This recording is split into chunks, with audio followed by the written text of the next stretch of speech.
Genie SX-180 was introduced at the Balmer exhibition in 2013.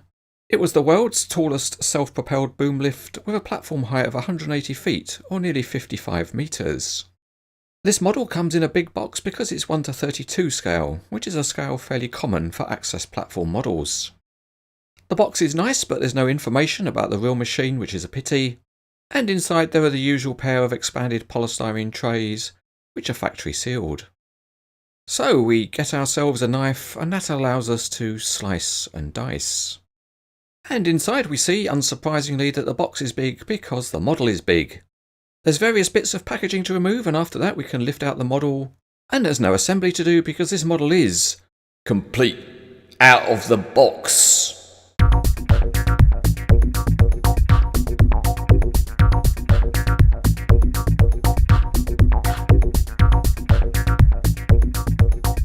Underneath there's no detailing because it's all functionally modelled, but the tyres are realistic and they're mounted on plastic wheels which have detailed outer faces. There's no hydraulic hose detailing and there's just one small graphic on the frame. The detailing on the body is also simple, but the Genie name is represented very well. But moving to the main boom, there's a major compromise with the cable run on the side of the boom not modelled at all. The lowest boom section is metal, but the inner ones are plastic, although the colour match is very good. The rotating boom arm is metal with some casting detail. The basket is metal with a nice mesh floor, and there's a simple plastic control console.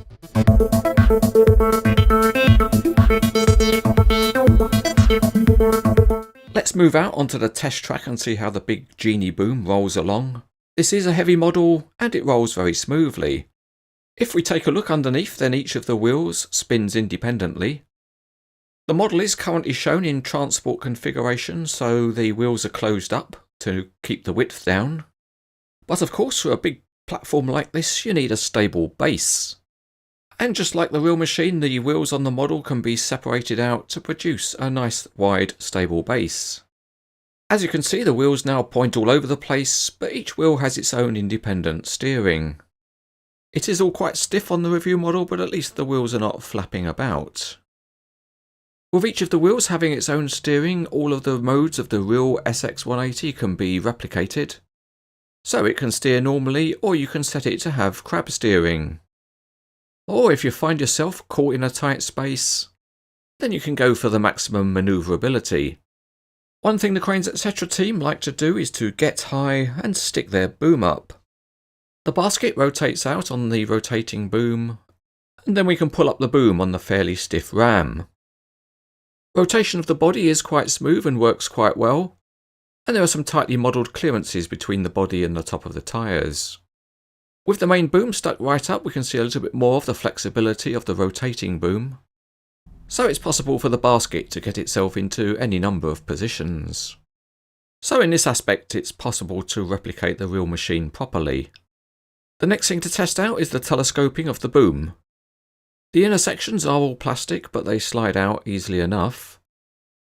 But one surprise is that they lock at a fairly short extension. In fact, it is much less than you would expect from the length of the lowest boom section. The locking system is pretty standard for this type of model, and there's a small spring clip which you press in when you want to retract the boom. The short plastic booms are probably a compromise to keep the model stable. So let's test that out with the boom fully extended and at a low angle. The main boom ram does a good job at holding it at almost any angle except horizontal. And with the basket at this radius, the model does well and remains stable and doesn't want to tip. That is helped by the model being heavy, so let's put it on the Cranes etc. weighbridge. And it clocks in at a solid 1.5 kilograms or just over 3 pounds. It's a big model, and at rest it's about 15 inches or nearly 40 centimetres long. And let's measure it at full height, where it's about 42 inches or 107 centimetres to the floor of the basket. If we multiply the 3.5 feet by 32, we get a scale height of 112 feet. And that's way less than what the real machine can achieve, which is 180 feet.